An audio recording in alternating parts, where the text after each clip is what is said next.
Good afternoon and welcome once again to the Mayor's Weekly Press Conference. We are out and about today, somewhere different for a change. We're down at the Fire Department headquarters on Columbus Road. But before we get into that, I don't have a whole lot today to talk about, guys. So I will kind of be brief because I want to spend a lot of time with Chief Reimer. Chief Bob Reimer is here with me, and we'll do a walk around, and in particular we want to spend a little bit of time talking about our new educational unit here in the city of Athens, which is really an amazing feature. We've had one in the past. This one is brand new, all decked out, but it's great for educating our youth, educating everyone really on what to do in case there is a fire emergency. But before we get into that, as usual, I want to kind of give you an update on our weather around the city. Looking at today, you can see overcast, a little bit of flurry every now and then that comes down, but we're looking at nothing but this for the rest of the day. High of 31, our low is going to be 21. Going into tomorrow, it's going to be cloudy. We're looking at a high of 40 and a low of 35, and then going into Friday, it looks like we're going to have showers, not snow showers, just showers, with a high of 50 and a low of 45. Saturday, odd. Saturday's going to be rain and then thunderstorms. With a high of 57 and a low of 53. Guys, we're all over the radar when it comes to weather, but that's a good glimpse as to what we're having. Then Sunday, partly cloudy, a high of 59 and a low of 41. Really just one item that I want to mention, and that is that some of you may be aware that we received or will be receiving a Ohio Department of Transportation grant for Stimson Avenue, the Stimson Avenue project. And with that, we're doing a lot of engaging with people up and down that corridor and in the neighborhoods surrounding Stimson Avenue. We're talking Stimson Avenue from the new roundabout on up to East State Street. So that said, we're going to do an open house for interested parties to review and comment on the planned improvements for Stimson Avenue. The open house is going to be Tuesday, December 11th. And it will be from 3 p.m. to 6 p.m. in Event Room A in the Community Center. So please come out and engage. This is going to be a big project. It's going to be what we receive from, or will be, is more than $2 million for improvements. But we're also looking for other funding sources to kind of extend that to add other features to the Stimson Avenue corridor. This has been a long needed project to kind of rethink how the streetscape should look along Stimson Avenue. So that all said, I don't have a whole lot more today to talk about. I want to introduce you to Chief, I'm sure. Bob's going to be taking us again on a tour as we go through not only the trailer, but we're going to also wander through and look at the digs for where our firefighters spend a good bulk of their time. And then also walk through the bays, kind of show off some of the equipment that you guys have. And then we want to make sure that the public has a full understanding for a building that was built in 1965. You know, the city and the fire department, we put a lot of capital into keeping this building in usable condition. But keep that in mind, that date that I just shared with you, 1965. I was 5 years old. So this is a facility that has long stood the test of time. But we're also really doing a lot of exploration to see what could become, the next iteration of our headquarters somewhere in the city. And that's a long game for us as we're kind of exploring where to go. So, Chief, if you'd take us on a tour of this cool facility right here, our whole classroom. All right, thank you very much. Welcome to the Athens Fire Department, and I was 5 years old in 1965. Not quite. Has a lot more abilities than what the old trailer did. The old trailer was a cargo trailer, 22-foot cargo trailer that was donated to us from the sewer department, and then our firefighters had built it into the trailer that it had become. And it was great. It did a great job for 20 years. They did as far as age group wise, we concentrated mostly on kindergarten through third grade to some of the younger children. But this one here is going to give us, it reaches out to different age groups to teach different factors. It also has this a handicap ramp on the back of it to give us the better abilities. Now, it is not ADA compliant, but it does give us more abilities to get more people out of here so we can get the message out. One of the nice things we have here, locked behind this, we have a television and a video player, so we can show videos to those on the outside. Sometimes we will run into kids that are just not comfortable enough getting inside of the actual smoke trailer, but they can see everything that goes off because there are cameras on the inside of it. It'll show them, they'll get the same education with that without having to go inside, as well as watching videos. So that helps out quite a bit. One of the other things I know the fire chief and his staff really like is the fact that this is fake and they don't have to trim it every day. So that was a nice added feature, Chief. Well, the added feature, I'd like to thank Form Signs. They did a donation for this, did an outstanding job. They always do good work for us and for everybody else in the city. But let me take you inside and give you a quick view of it.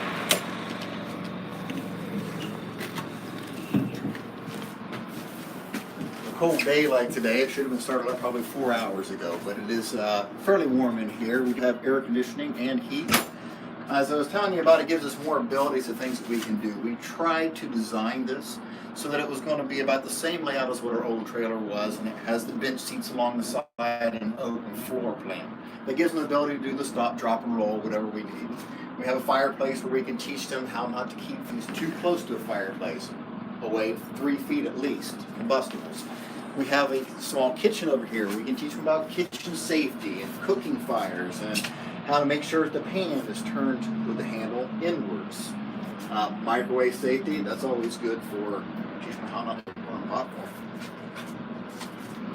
It has different, we have pull stations here. It shows you how alarm systems are inside of commercial buildings, what happens when you pull a pull station, how to properly operate it. We have CO detectors, smoke alarms. We have a fire alarm here for the hearing impaired, where it's strobes, which are available to the public. Inside here is the little control room. If you notice, you can see it has the little camera, shows about the same thing on the outside. You can call 911. This does have the ability to where one person can operate it. It does have remote controls where I can stand out there, I can talk to them, we can set the smoke off. We teach you 2 ways out. This is a heated door, like our other heated door was, so they can feel the back of their hand if it's warm and go out the second way. And this has, if you can get in here, small bedroom. You can teach somebody how to roll out of bed, how to crawl out a window. And this has a escape ladder attached to it, so they can practice opening the window and go out the ladder. And then another way out, as I was saying before, we have a ramp, so we can practice getting out with the ramp.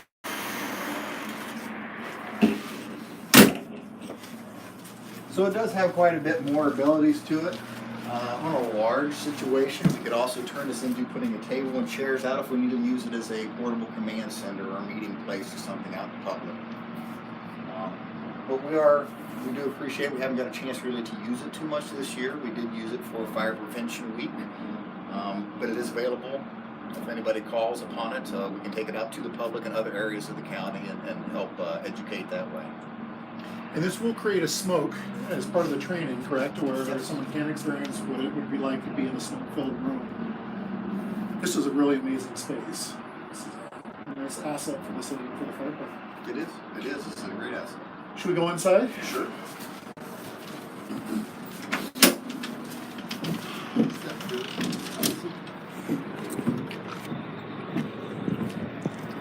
So what we're going to go ahead and do is we're going to head inside and we're going to show you basically the sleeping quarters for the firefighters when they're here on their shifts. And one of the things that I know the chief is really proud of, and I am as well, is the do-it-yourself work that has gone on inside the sleeping quarters.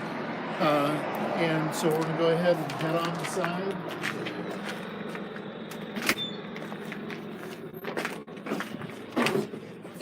Do our shift change in the morning.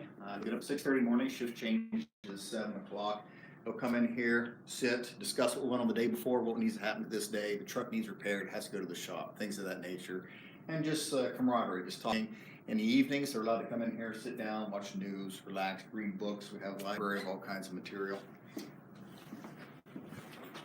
This is our home, third of the year. So we have shower facilities, bathroom facilities, and sleeping facilities because we're on call for 24 hours. We start at 7 in the morning, we get off 7 the next morning. We work every single day. That includes Christmas, Thanksgiving. There were firefighters here staffing the station.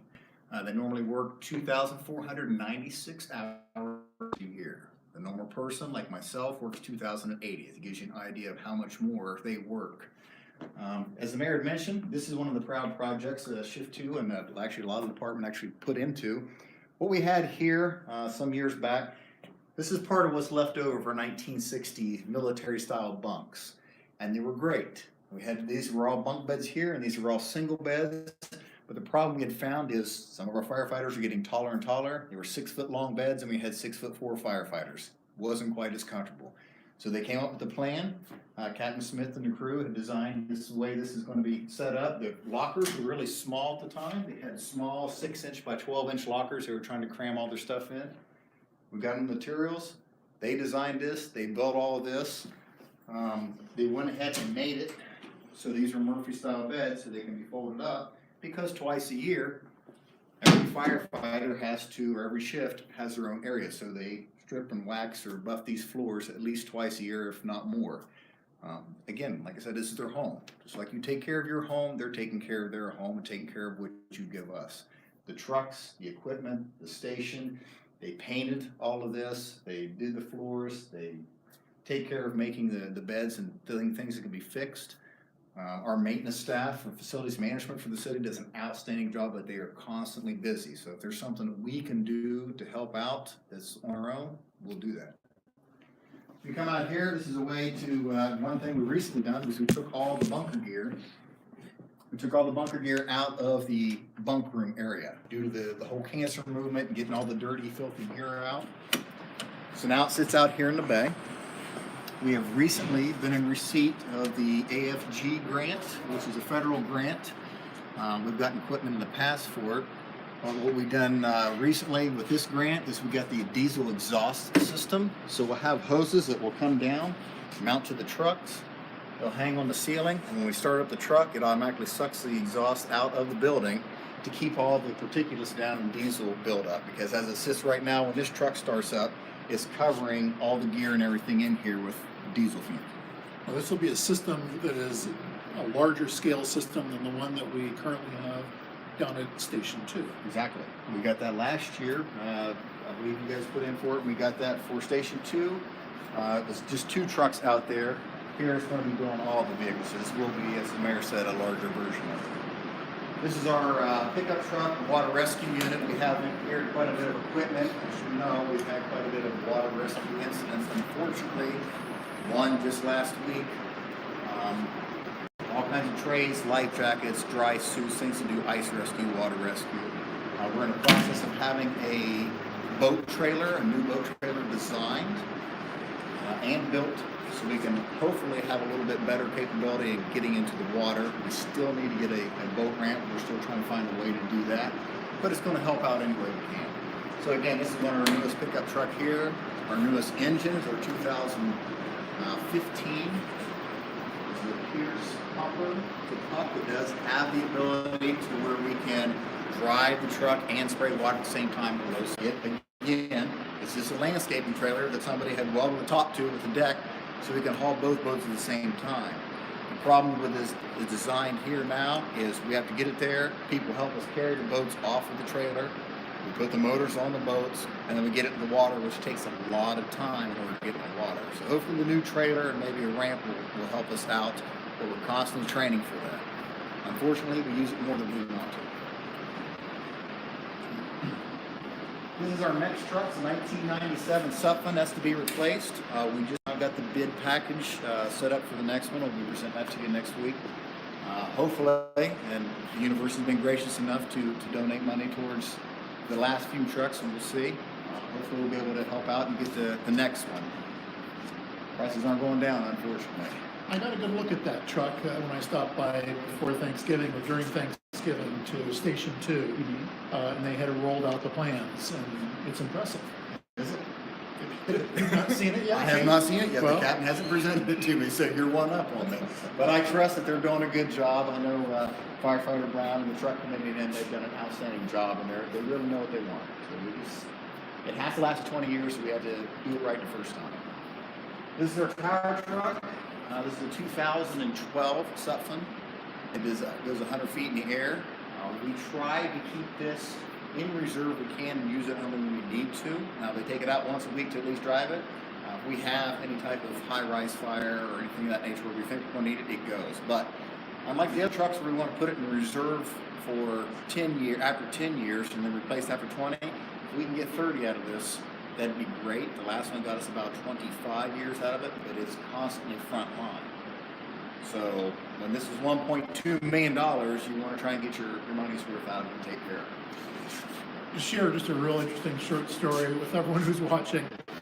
The chief invited me up, 3 years ago, to feel the heat. Should have been called Field the Burn, because when I climbed to the top of the tower they had there, I'll tell you what, I was in full gear, climbed to the top, came back down. 2 days later, I could barely walk. So I can only imagine the work that you guys do if you have to climb that ladder to get up into the bucket. Luckily, most can ride the bucket on up, can't they? Yes, they can. But to pass a physical agility test, they do have to climb up the ladder and back down. So I had the utmost respect for you guys after that day. Yeah, so as you can see how clean the trucks are, they're constantly the same thing. The trucks and the equipment comes out of them twice a year. They're inventorying the equipment, washing the equipment, washing the insides and outside, and waxing the trucks to make sure it's good. So if you'd like, let's go downstairs.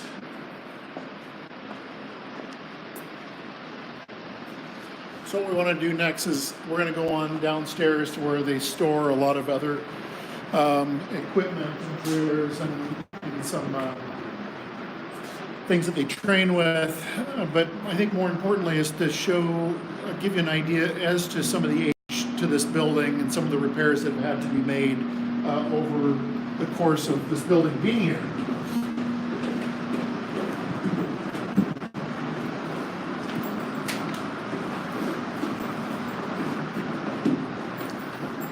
So as the mayor mentioned, we have done quite a bit of work to this in the last, since 2003. The station was built in 1965, as you can see behind me. It's had a lot of modifications done to it to keep it standing. This station was built on stilts, 2x2. If you look in the center there, the center square concrete beams, 2x2, is what the original station was built on. Now, over the years, the weights of the trucks have gotten bigger. 40-ton, 50-ton vehicles is bigger than what they were in the 1965 era. So with that, the station started we might need to get out and have something. We have trucks that are just too big for the station. It has served its purpose over the years. Use it for that at this time. These little buckets you see is how we keep have light bulbs in it, and it keeps the floor drains upstairs from freezing. So when we wash the trucks, the water won't freeze upstairs. Let's go back up front, and because you mentioned the ramps, and so we'll just look at those briefly, or give anyone who's watching a view as to what we're talking about when we're talking about the ramps and up to the front of the building. Because I don't think a lot of people realize that this building, the way it was designed, literally has pseudo bridges that go to the front doors, the roll-up doors for where the equipment is. So let's go on upstairs. So as you're talking right here, where those beams are, that is actually where the front door is. So where you're parked is on that bridge. We're gonna go upstairs and take a look at that.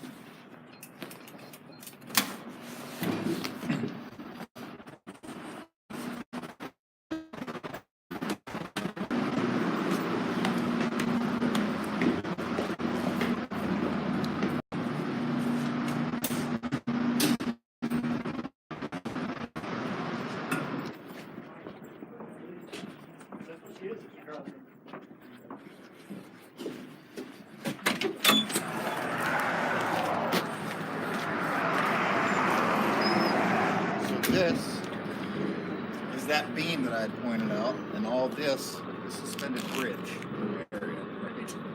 Right. And some of the other things that we just didn't get to, which is fine. There's a lot more to see in this building. There's a fitness room. There's a meeting room. There's the kitchen. This is where the firefighters live. They live here, and so again, we're exploring what the future of a headquarters facility could look like. It's a long haul, it's an expensive haul, but again, as you just saw, this building has lived a wonderful life, and we're looking at what phase 2 could look like in the future. So, Chief, thank you. Thanks for taking us on a tour, especially through the smoke trailer, but through the whole facility, so people could have an understanding who haven't been here before what headquarters looks like, as well as the quarters in which our dedicated firefighters live. So, thank you. And thank you to everyone who's tuning in. From what I understand, Santa Claus arrives tomorrow evening, so we will make sure we get up on the website when that's taking place. The Christmas tree lighting is tomorrow evening as well here in the city of Athens. So a lot coming, going to happen soon with that as we roll into the holiday season. But thanks for joining us. And hopefully you'll tune in again next week for the next installment of the Mayor's Weekly Press Conference. Thank you.